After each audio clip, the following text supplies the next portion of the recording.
ఇవి కూడా ఎత్తైన ప్రదేశాలతో సమానం. అవి కూడా తత్తరిల్లిపోతున్నాయంట. హల్లెలూయా చెప్పండి. హల్లెలూయా.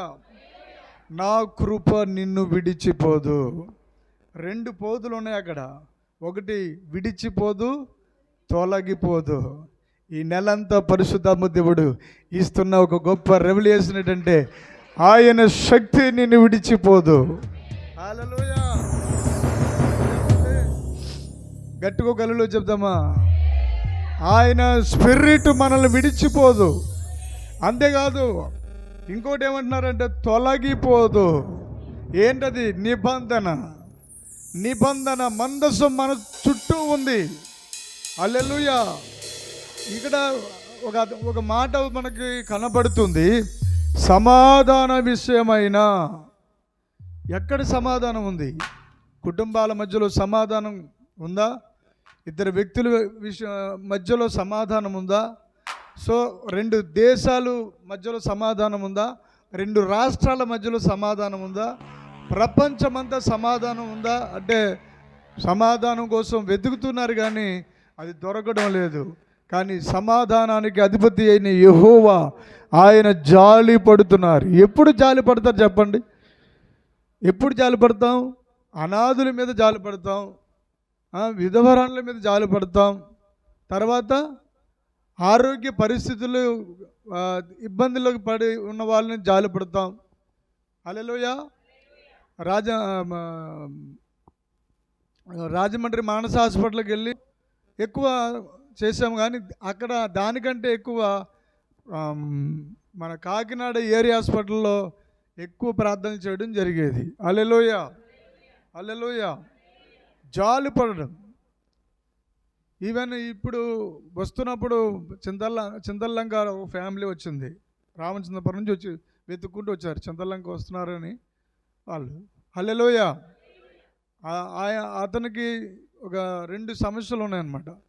ఆ సమస్యలు వచ్చి రాగానే పరిశుద్ధాత్మ దేవుడు నా ద్వారా చెప్పారు. చప్పట్లు కొట్టి యేసుని మహిమపడదామా? హల్లెలూయా. ఇది ఎలా జరుగుతుంది? ఇది ఎలా జరుగుతుందంటే ఆయన కృప మాత్రమే మనలను విడిచిపోవడం లేదు కాబట్టి ఆ అభిషేకం మన మీద పనిచేస్తున్నాయి. హల్లెలూయా. ఎప్పటికప్పుడు జాలి పడుతున్నారు ఆయన. హల్లెలూయా. ఆయన జాలి ఎంత గొప్పదో తెలుసండి. పైన 8వ వచనం చదవండి.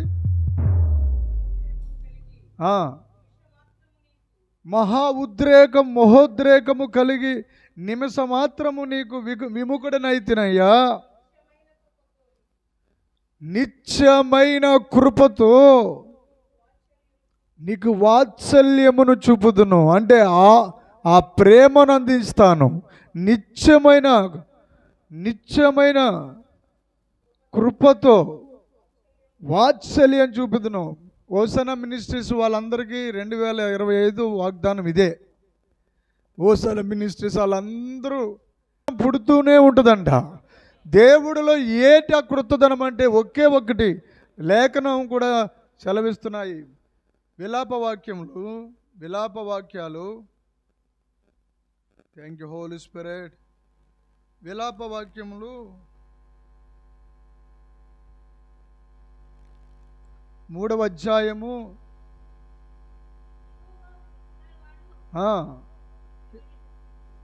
22. అవునమ్మా. ఆయన వాత్సల్యత ఎడతెగక నిలుచుచున్నది. హల్లెలూయా.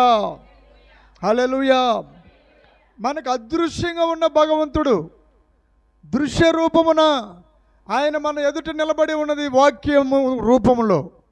వాక్య ఆధారంతోనే పాతాళ లోకం కూడా జడ్జిమెంట్ నడుస్తూ ఉంది. లేకుండా అవి ఎప్పుడో భూమి మీదకి వచ్చేస్తున్నాయి. హల్లెలూయా. పరిశుద్ధాత్మ దేవుడు పరలోకము నుండి భూలోకానికి వచ్చారు. ఆయన వచ్చేటప్పుడు ఏం జరిగిందో వినాలి.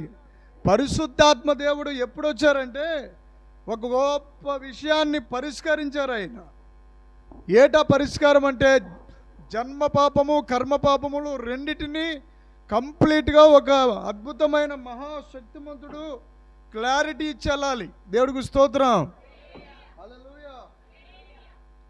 క్లారిటీ ఎవరిచ్చారంటే యేసు క్రీస్తు ప్రభులు వారు ఇచ్చారు. ఆమెన్. ఆయన వచ్చి ఆన్సర్గా మారిపోయారు. మనందరం ఏమో ప్రశ్నలు, మనందరం ఎవరు చెప్పండి, ప్రశ్నలతో నిండిపోతాం మనం. కానీ ఆయన ఏమన్నారంటే నీకు ఎంత పెద్ద ప్రశ్న ఉన్నా నేను నీకు జవాబుగా ఉంటాను. గట్టుకోగల చెప్తామా? హల్లెలూయా. జవాబు లేని వారము కాదు. ఆమెన్. మనలో జవాబు ఉంటేనే దాని సమాధానం అనే నిబంధన మనతో అడుగులు వేసుకుంటూ వెళ్తుంది. గట్టిగా చప్పట్లు కొట్టి హల్లెలూయా. ఎడతెగక హల్లెలూయా. ఆ మాట చదవండి. ఎడతెగక నిలుచున్నది ఆయన వాత్సల్యత గనుక మనము నిర్మూలము కాలేదట. ఇంకోటి ఇందాకే చెప్పానండి, ఒక పెద్ద బలమైనటువంటి జాగ్రత్త. మీకు ఆ వచనం కూడా చూపిస్తాను. యోబు గ్రంథంలోనికి మనం వెళ్దాం. యోబు గ్రంథము. Thank you holy spirit. Hallelujah. 37వ అధ్యాయము. 37వ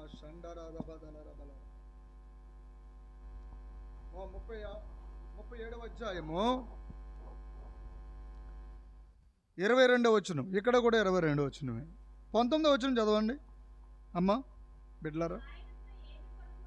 మేము ఆయనతో ఏమి పలకవలెనో అది మాకు తెలపండి. చీకటి వచ్చింది, చీకటి కలిగింది, మాకేమీ తోచక ఉంది. ఈ మాటలు ఎవరంటున్నారు తెలుసండి? ఎవరంటున్నారు? ఆ విషయం ఎవరంటున్నారంటే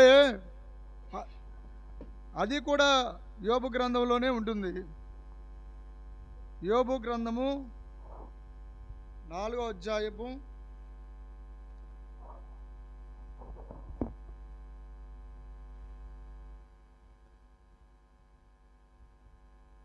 4:18 చదవండి.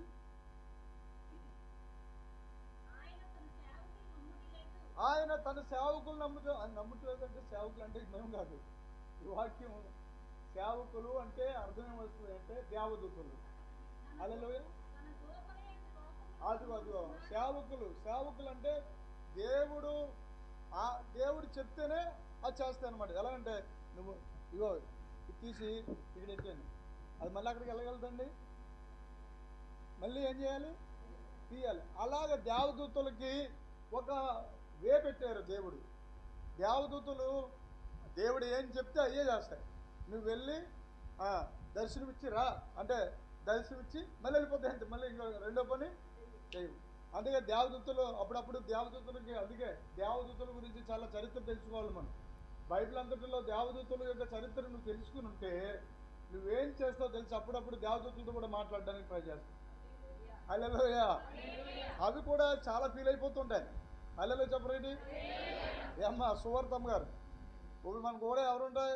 2 దేవదూతలు ఉంటాయి. చెప్పండి 2 దేవదూతలు ఉంటాయి. ఒకటేమో మన ప్రార్థనలన్నీ దేవుడి దగ్గరికి పట్టుకెళ్తాయి. ఇంకో దేవదూత ఏం చేస్తాయంటే మనల్ని కాపుదలగా కాపాడుతూ ఉంటాయి. ఇంకో దేవదూత మన చుట్టూ భద్రంగా అది కూడా భూమి మీద క్రీస్తు అంగీకరించిన సంఘానికి మాత్రమే. హల్లెలూయా. హల్లెలూయా. ఈ దినాల్లో మనసు మీద దాడి మళ్ళీ నాతో పరిశుద్ధాత్ముడు చెప్పాడు. ఏమనంటే అపవాదట మనస్సు మీద దాడి చేస్తున్నాడంట. ఈ మనస్సు మీద పదే ఎందుకు దాడి చేస్తున్నాడు వాడు? ఎందుకు దాడి చేస్తున్నాడంటే పరలోకంలో అదే ఆయుధాన్ని వాడి సాతానుడు దూతలన్నీ పట్టుకెళ్ళిపోయాడు. 4 వంతుల్లో 3 వంతులు పట్టుకుపోయాడు. ఇంకెన్ని ఉన్నాయి? 1 వంతు మాత్రమే ఉన్నాయి. హల్లెలూయా. హల్లెలూయా. అవి కొన్ని కోట్ల ప్రపంచాలు అవి. ఇక్కడ ఏమంటారు? ఆయన తన సేవకులను నమ్మటలేదు, తన దూతల యందు లోపములు కనుగొంటున్నారు. ఈ లోపాలు కనుక్కునే ఈ మహాశక్తిమంతుడు ఎలా ఉన్నారంటే జాగ్రత్తగా వినాలి. 37వ అధ్యాయంలోకి మళ్ళీ వెళ్ళిపోదాం. వెళ్తే ఏమండి? చీకటి కలిగినందున. చీకటి ఎక్కడుంది? ఏ చీకటి? మా మామూలు ఈ చీకటి గురించి మాట్లాడతలేదండి. ఏమండి, ఈ చీకటి కోసం కాదు మాట్లాడేది దేవుడు. ఏ చీకటి కోసం మాట్లాడుతున్నారంటే నిత్య చీకటి కోసం మాట్లాడుతున్నారు. దేని గురించి మాట్లాడుతున్నారు చెప్పండి? హల్లెలూయా, హల్లెలూయా.